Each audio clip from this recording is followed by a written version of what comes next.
எது முடியும் அதை நீ செய்திடவும் வருவதை எதிர்கொள்ள பழகிடு இந்த உலகமே உனதடா. ஹாய் நார்ஜிஷாம் ஷாவைப் செலிபிரிட்டிஸ் எப்படி இருக்கீங்க? நல்லா இருக்கீங்களா? மிகப்பெரிய கூட்டம். அந்த கூட்டத்துக்கு நடுவில் மிகப்பெரிய ஆக்டருடைய மனைவி கண் கலங்கிட்டு வர்றாங்க. கண் கலங்கிட்டு வந்துட்டு மாதம்பட்டி ரங்கராஜ் அவர்கள் கிட்ட சொன்ன ஒரு விஷயம் அவருக்கு கூஸ் பம்மை கிரியேட் பண்ணிருச்சு. அது என்ன அப்படின்றத இந்த வீடியோவில் வந்து பார்க்க போகிறோம். குக் வித் கோமாளியினுடைய ஜட்ஜை துப்பாக்கி முனையில் சமைக்க வச்சிருக்கிறாங்க, கன் பாயிண்ட்ல. அது என்ன அப்படின்றத இந்த வீடியோவில் வந்து பார்க்க போகிறோம். அது மட்டும் இல்லாமல் மாதம்பட்டி ரங்கராஜ் அவர்கள் தப்பு மேலே தப்பு பண்ணிட்டு இருக்காரு. அது என்ன தப்பு? ஒரு புதுசாக பிஸ்னஸ் ஆரம்பிக்க போறீங்கன்னா உங்களுக்கு இந்த வீடியோ இன்ஸ்பைரிங்காக இருக்கும். உங்களுக்கு குக்கிங் பிடிக்கும், அப்பா பிடிக்கும்னாலும் இந்த வீடியோ மிகப்பெரிய இன்ஸ்பைரிங்காக நிச்சயமாக வந்து இருக்கும். சரிங்களா? வீடியோக்குள்ள போகிறதுக்கு முன்னாடி நம்ம குக்கு எஃப்எம்ல நல்ல நல்ல புக்கெல்லாம் ரெஃபர் பண்ணிட்டு இருக்கோம். அந்த வரிசையில் மாதம்பட்டி ரங்கராஜ் அவர்கள் ஜெயிக்கிறதுக்கு அவருடைய கம்யூனிகேஷன் ஸ்கில்லும் மிக முக்கியமான காரணமாக இருந்திருக்கு. குக்கு எஃப்எம்ல how to talk anyone அப்படின்ற புக்கை நீங்கள் தமிழில் கேட்கலாம். உங்களுடைய லைஃப் சேஞ்சிங் புக்காக நிச்சயமாக இருக்கும். கெரியரோட ஸ்டார்டிங்கில் இருந்தால் இந்த புக்கை தமிழில் கேளுங்க. அது மட்டும் இல்லாமல் இன்னொரு புக்கு உங்களுடைய நெகட்டிவெல்லாம் கழிச்சு கட்டி உங்களுடைய வாழ்க்கையில் உங்களை வந்து தகவமைப்பை உருவாக்கி கொள்வதற்கான ஒரு சூப்பரான புக்கு ஈட் தட் ஃப்ராக் அப்படின்ற புக்கு. இதையும் நீங்கள் தமிழில் வந்து கேட்கலாம். இந்த ரெண்டு புக்கும் லைஃப் சேஞ்சிங் புக்காக நிச்சயமாக உங்களுக்கு வந்து இருக்கும். நான் எவ்ரிடே மார்னிங் எழுந்திரிச்சு ஒரு 15-20 நிமிஷம் குக் எஃப்எம் கேட்டுட்டு தான் என் டேவை வந்து ஸ்டார்ட் பண்ணுறேன். அவ்வளோ பாசிட்டிவாக அவ்வளோ வைபாக இருக்குது. அது உங்களுக்கும் கிடைக்கணும்னு ஆசைப்பட்றேன்.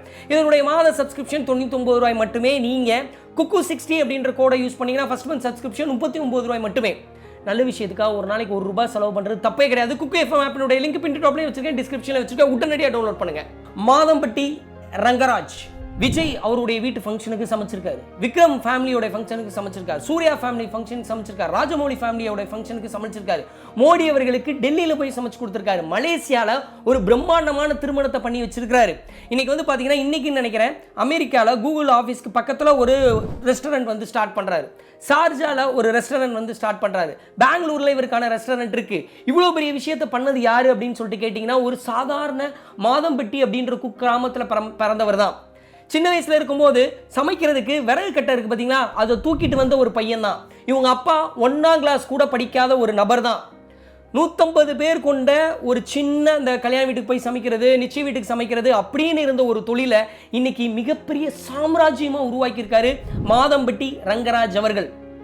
அவருடைய ஜேர்னிக்குள்ளே தான் வந்து போகிறோம். அவருடைய ஜேர்னிக்குள்ளே போகிறதுக்கு முன்னாடி அவருடைய அப்பா மாதம்பட்டி தங்கவேலு 1ஆம் கிளாஸ் படித்தவர் தான்.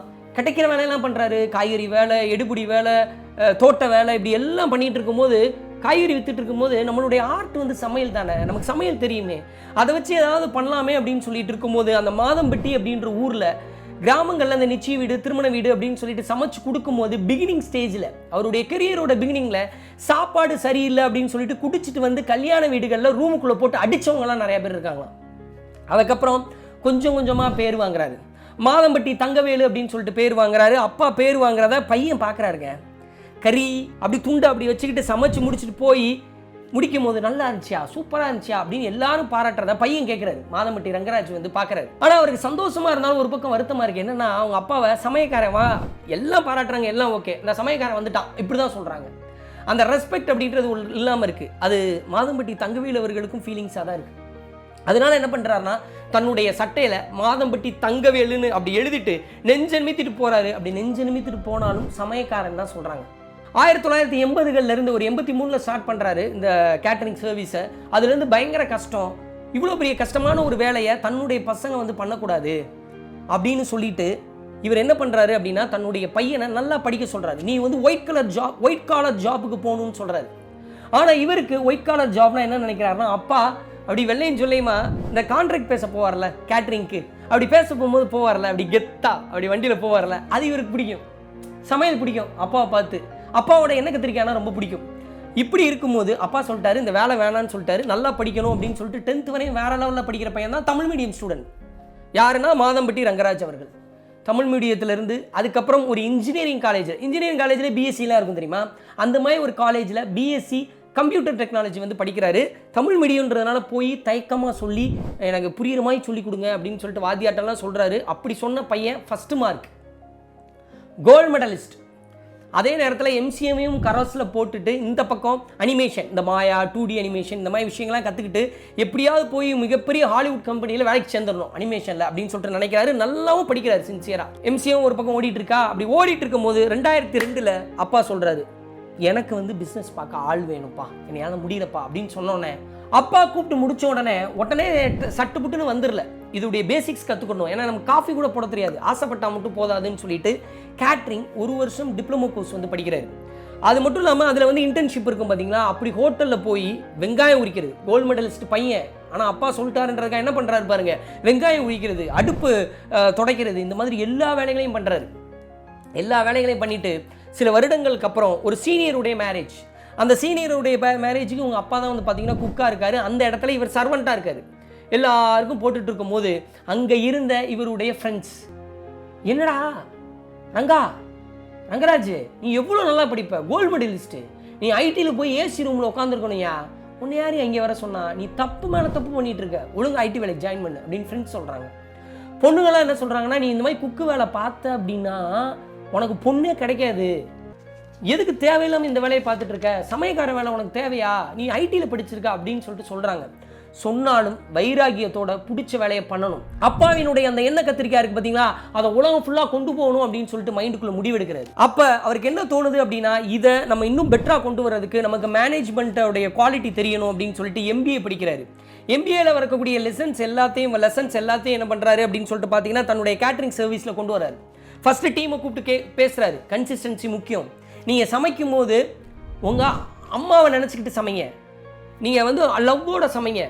நம்மளை பொறுத்த வரைக்கும் இது ஒரு நாள் வேலை, இந்த கல்யாண வீடு அப்படின்றது, அவங்கள பொறுத்த வரைக்கும் லைஃப் டைம் மெமரி, அதை பண்ணுவோம் அப்படின்னு சொல்லிட்டு அவங்கக்கிட்ட பேசுறது மட்டும் இல்லாமல் அவங்களுக்காக இந்த வெங்காயம் வெட்டுறது, காய்கறி நறுக்கிறதுக்கெல்லாம் வந்து மிஷின்ஸை கொண்டு வர்றாரு, அவங்களுடைய வேலையை ஈஸியாக்குறாரு. ஃபர்ஸ்ட் இது ஒயிட் காலர் ஜாப்பாக நம்ம மாற்றணும் அப்படின்னா நம்மளுடைய சர்வெண்ட்டுக்கு அந்த ஒரு அட்மாஸ்பியரை கிரியேட் பண்ணணும்னு சொல்லிட்டு காய்கறி வெட்டுற இடத்துல ஏசி ரூமை உருவாக்குறாரு. அது மட்டும் இல்லாமல் தன்னுடைய கேட்டரிங் சென்டரில் கை கழுவு வருவாங்க பார்த்தீங்களா, கை கழுவுற இடத்துக்கு பக்கத்தில் டிஷ்யூ பேப்பரை வச்சுட்டு போயிடுவாங்க. ஆனால் இவர் டிஷ்யூ பேப்பரை எடுத்து கொடுக்குறதுக்கு ஒரு ஆளை வைக்கிறாரு. எதனால அப்படின்னு சொல்லிட்டு பார்த்தீங்கன்னா, அவங்க வர்றவங்களுக்கு ரொம்ப ஹாப்பி ஆயிடுவாங்க அங்கேயே ஒரு ஆள் இருந்தால். இன்னொன்று, நார்மலாக ஈர கையோடு எடுக்கும் போது ஒரு 4 டிஷ்யூ பேப்பர் 5 டிஷ்யூ பேப்பர் எடுப்பாங்க, நிறைய வேஸ்டேஜ் ஆகும். இங்கே ஒரு டிஷ்யூ பேப்பர் எடுப்பாங்க. அது மட்டும் இல்லாமல் அந்த இடத்துல கூட்டமாகி ஒரு மாதிரி கிளம்சி ஆகும், அதை தவிர்க்கலாம் அப்படின்னு சொல்லிட்டு இந்த மாதிரி சின்ன சின்ன விஷயங்களையும் பார்த்து பண்ண ஆரம்பிக்கிறாப்ல. ஒரு 5 ஸ்டார் ஹோட்டலில் இருக்கக்கூடிய மெனுவை மிடில் கிளாஸ்க்கு கொண்டு வர்றாப்ல. அங்கே 5 ஸ்டார் ஹோட்டலில் 50 கிராம் கொடுக்குறாங்கன்னா நம்ம 10 கிராம் ஸ்வீட் கொடுப்போம், பட் ஆனால் அதில் என்ன மெனு இருக்கோ அதை அப்படியே கொண்டு வருவோம் அப்படின்னு சொல்லிட்டு கொண்டு வர்றாப்ல. நம்பர் ஆஃப் கல்யாண வீடுகளை கட் பண்ணுறாரு. ஒரு டேட்டில் 8 கல்யாணம் 9 கல்யாணம் பண்ணுறதை கட் பண்ணி 4 கல்யாணம் தான். அந்த வீடுகளில் இவர் இருப்பார். இவர் என்ன பண்ணுவார்னா, ஹாஸ்பிட்டாலிட்டிக்கு நீங்கள் சொன்னால் நம்ப மாட்டீங்க, மெகந்தி சர்க்கஸ் முடிஞ்சதுக்கப்புறமும், இது பெரிய பெரிய செலிபிரிட்டியோட கல்யாண வீட்டில் மட்டும் இல்லை, செலிபிரிட்டியோடைய டிரைவர் வீட்டு கல்யாணமாக இருந்தாலும் இவங்களை நீங்கள் புக் பண்ணியிருந்தீங்கன்னா என்ன பண்ணியிருப்பார் அப்படின்னா, நான் ஒரு கல்யாண வீட்டில் பார்த்தேன் கோயம்புத்தூரில், வெளியே நிற்பார், வாசல் நின்று ஹாஸ்பிட்டாலிட்டி அங்கேருந்து ஆரம்பிப்பார்.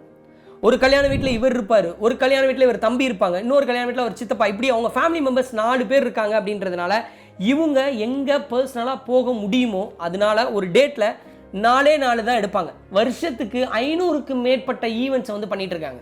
எப்போ இந்த மாதிரி கேரளாவில் இந்த புரோட்டா நல்லாயிருக்கும், இதை பண்ணலாம் அப்படின்னு சொன்னாங்கன்னா அங்கே போய் ட்ரை பண்ணி டேஸ்ட் பண்ணி அதே மாதிரி ஒரு விஷயத்தை உருவாக்கி தன்னுடைய டீமுக்கு டேஸ்ட் பண்ண சொல்லி டேஸ்ட் கரெக்டாக இருக்குது அப்படிங்கும் போது அதை வந்து பந்தியில் பண்ணுறது. கார்த்தியோட கல்யாணத்துக்கு இதுக்கு நடந்திருக்கு. சூர்யா சொல்லியிருக்காரு, இங்கே பாலக்காட்டில் இந்த தட்டுவடை நல்லாயிருக்கும் அப்படின்னா அதை ரெடி பண்ணுறது. இந்த கீரையில் ஒன்று பண்ணுவாங்க இந்த ஹோட்டலில், சைனீஸ் ஹோட்டலில் பாலக்கில், அது நல்லாயிருக்கும் அப்படின்னா அதை பண்ணுறது. இப்படி ஒவ்வொரு கிளைண்ட்டும் சொல்கிறத தன்னுடைய டீமை அனுப்பி ட்ரை பண்ண சொல்லி அதே மாதிரி உருவாக்கி, அப்படி உருவாக்க முடியலன்னா அந்த மாஸ்டர் இருப்பாங்கல்ல, இப்போ கேரளா மாஸ்டரே வந்து ஹையர் பண்ணிடுறது அந்த பர்டிகுலர் கல்யாணத்துக்கு. சூர்யா ஃபேமிலியில் கார்த்தியோட கல்யாணத்தில் கொடிகட்டி பறக்கிறாப்புல. அப்புறம் விக்ரம் அவங்க பொண்ணுடைய ரிசப்ஷனில் சமையல் டேஸ்ட் எல்லாரும் வேற லெவலில் இருக்குது அப்படின்னு சொல்லிட்டாங்க. இவங்களுக்கு கேட்க கண்ணு கலங்குது. விக்ரம் அவங்களுடைய மனைவிக்கு எல்லா கூட்டத்துக்கு நடுவில் போய், ரொம்ப நன்றி தம்பி, அவ்வளோ நல்லா இருந்தது, எல்லாரும் பாராட்டுறாங்க, எனக்கு கண்ணு கலங்குது, ஆனந்த கண்ணீரே வந்துருச்சு, உனக்கு என் கையால் சமைச்சு போடணும், அவ்வளோ நல்லா இருந்துச்சு தம்பி, சூப்பர் தம்பி அப்படின்னு சொல்லிட்டு பாராட்டுறாங்க. அந்த விஷயம் கூஸ்பம்மை கிரியேட் பண்ணுது. ஒரு சமையல் கலைஞன்னு சொல்லுவாங்கல்ல, ஒவ்வொரு ஆர்டிஸ்ட்டுக்கும் நல்லா இருக்குன்னு சொல்கிறது ரொம்ப பிடிக்கும். அதனால தான் மனைவிகள்லாம் வெயிட் பண்ணுவாங்க, சாப்பிட்டீங்களே எப்படி இருக்குன்னு சொல்லவே இல்லைன்னு சொல்லிட்டு கோச்சிப்பாங்க. சங்கர் வீட்டு கல்யாணம், அவர்களுடைய கல்யாணம் பண்ணும்போதும் அவர் சூப்பராக இருக்குது அப்படின்னு சொல்லியிருக்காரு. இப்படி ஒவ்வொரு செலிபிரிட்டியும் தாண்டி டெல்லியில் தமிழ் புத்தாண்டுக்கு ஒரு ஃபங்க்ஷன் நடக்குது. அந்த ஃபங்க்ஷனுக்காக மோடி அவருக்கு சமைக்கக்கூடிய வாய்ப்பு இங்கே மாதம்பட்டின்ற ஒரு கிராமத்துலேருந்து தமிழன் ஒருத்தவனுக்கு அங்கே கிடச்சிருக்கு. ஐடி கார்டை செக் பண்ணுறாங்க, மெட்டீரியலை செக் பண்ணுறாங்க, சமைக்கும் போது பக்கத்தில் கன் பாயிண்டோட நின்றுட்டு இருந்திருக்காங்க. ஏன்னா ஏதாவது அசம்பாவிதம் நடந்துடக்கூடாது இல்லையா? இப்படி பல சாதனைகளை பண்ண மாதம்பட்டி ரங்கராஜ் அவர்கள் இன்னைக்கு குக் வித் கோமாளியினுடைய ஜட்ஜா வந்திருக்காரு. இதற்கு முன்னாடி மெகந்தி சர்க்கஸ்னு ஒரு படத்தில் நடிக்கும் போது அவரே ப்ரொடியூஸ் பண்ணி நடிச்சார். அப்போ எல்லாரும் என்ன சொன்னாங்கன்னா, சமயக்காரனுக்கு நடிப்பு தேவையா, ஹீரோ தேவையா அப்படின்ற கேள்வி வந்தது. அது மட்டும் இல்லாமல் சினிமான்றது சாக்கடை, அதுக்குள்ளே போகணுமா அப்படின்னு சொல்லிட்டு கேட்கும்போது, அந்த சாக்கடையில் என்னோட பிஸ்னஸ்க்கு என்னோட பிராண்டை என்னோட பேரை பெருசாக்கிப்பேன் அப்படின்னு சொல்லிட்டு அவரே ப்ரொடியூஸ் பண்ணார். இன்னும் 2-3 படமும் ப்ரொடியூஸ் பண்ணியிருக்காரு. கீர்த்தி சுரேஷோடையும் ஒரு படம் நடித்தார், பெண் குயின் நினைக்கிறேன். ஸோ இப்படி நடித்தது மட்டும் இல்லாமல் கடந்த 5 வருஷத்தில் யூடியூப்பை பிரமாதமாக பயன்படுத்தி எல்லா ஃபங்க்ஷனையும் ப்ராப்பராக இன்டர்வியூ கொடுத்து, அந்த இன்டர்வியூ கூட பார்த்திங்கன்னா ரொம்ப கேஷுவலாக இருக்கும். அந்த இன்டர்வியூ மூலிமா தன்னுடைய பிராண்டை இன்னும் பெருசாக்கினார், யூடியூப்பை சரியாக பயன்படுத்தினார். கொஞ்சம் யோசித்து பார்த்தீங்க அப்படின்னா, ஜபார் பாய் நம்ம ஊர் ஆள் சென்னையிலேருந்து இன்றைக்கி துபாயில் பிரியாணின்னு கலக்கிறாரு. காரணம் அவருக்கு இருந்த யூடியூப். இதுக்கப்புறம் ஃபாரின் வேறு நாடுகள்லையும் அவர் பிரியாணி கடை வைக்கிறதுக்கு முயற்சி பண்ணுறாரு. மதன் கௌரி அவர் மதுரையில் ஒரு தோசை கடை ஆரம்பிச்சிருக்காரு. அதை சேனலில் சொன்னாரான்னு தெரில. யூடியூப்லேருந்து பிஸ்னஸ். அதுக்கப்புறம் இர்ஃபான் சூன் ஒரு ஹோட்டல் ஆரம்பிக்க போகிறேன் அப்படின்னு சொல்லியிருக்காரு அவருடைய சேனலில். அப்போது யூடியூப்லேருந்து பிஸ்னஸ் போய் ஜெயிக்கிறது மட்டும் வெற்றி கிடையாது. தன்னுடைய பிஸ்னஸை யூடியூப்பில், இன்ஸ்டாவில், டிஜிட்டலில் தன் மூலியமாகவே ப்ரொமோட் பண்ணிக்கிறதுன்னு ஒரு கலை. அது இன்னைக்கு need of the hour. Business man யாராவது இருந்தீங்கன்னா அதை உங்களுடைய சோசியல் மீடியாவில் செலவே இல்லாமல் நீங்களே பேசி நீங்களே உங்களை ப்ரொமோட் பண்ணி எப்படி பெருசாக்கலாம் அப்படின்னு சொல்லிட்டு முயற்சி பண்ணுங்கள். அந்த விஷயத்தையும் ரொம்ப ஸ்ட்ராங்காக சொல்லணும்னு நினச்சேன். அது மட்டும் இல்லாமல் அப்பாவுடைய கனவை நிறைவேற்றணும் அப்படின்னு சொல்லிட்டு ஒரு பையன் நினைக்கிறான் அப்படின்னா அவனுக்காக இந்த யூனிவர்ஸே சப்போர்ட் பண்ணும், இறைவனும் சப்போர்ட் பண்ணுவார். உங்களுக்கு ஒரு வேளை இறை நம்பிக்கை இருந்தா. மாதம்பட்டி ரங்கராஜனுடைய அப்பா தங்கவேல் அவர்களுடைய திருமணத்தில் 3 பேர் தான் இருந்தாங்க. தங்கவேல் அவர்கள், அவருடைய மனைவி, சித்தப்பா 3 பேர் தான் இருந்தாங்க. அவ்வளோதான் அவங்களுக்கு அந்த டைமில் காசு இருந்தது. 3 பேரில் திருமணம் பண்ணி முடிச்சிட்டாங்க. தன்னுடைய அப்பாவுக்கு ஏதாவது ஒன்று பண்ணணும் அப்படின்னு சொல்லிட்டு அவருடைய 60வது கல்யாணத்தை பண்ணி வைக்கிறாரு மாதம்பட்டி ரங்கராஜ் அவர்கள். அந்த திருமணத்தில் அவர் நினைச்சது என்னன்னா, எங்கள் அப்பா நிறைய கல்யாண வீட்டில் நிறைய பேருக்கு சாப்பாடு போட்டிருக்காரு, அவர் கல்யாண வீட்டில் யாருக்குமே சாப்பாடு போடலன்னு சொல்லிட்டு 1500 பேரை கூப்பிட்டு சாப்பாடு போட்டிருக்காரு. தன் அப்பாவினுடைய எண்ணெய் கத்திரிக்காய் இருக்கு பார்த்தீங்களா, அந்த உணவினுடைய மகிமை இந்த உலகமே கொண்டாடணும் அப்படின்னு சொல்லிட்டு உலகம் ஃபுல்லாக பிரான்ச்சஸ் உருவாக்கியிருக்காரு.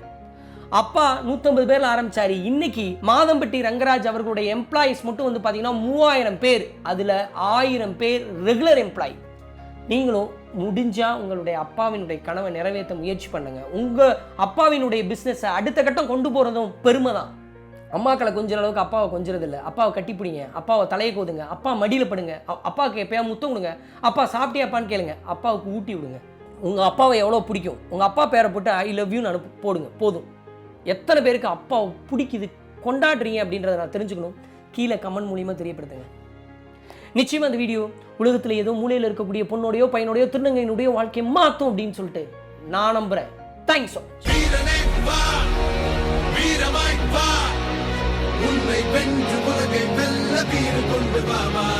ஆயிரத்தை தாண்டி போனால் ஓடியில நீதான் ஒருவன், நாடி நரம்பெல்லாம் வெற்றி போராட்டமே. உன்னுடைய எல்லை நீயே, உலகத்துக்கு பிள்ளை நீயே, போலையாகும் போக்கில் தேகம் பொன்துணையே. வீரனை வா, வீரமாய் வா, உன்னை வென்று உலகை வெல்ல வீறு கொண்டு வாமா. ஆயிரத்தை தாண்டி போனால் ஓடியில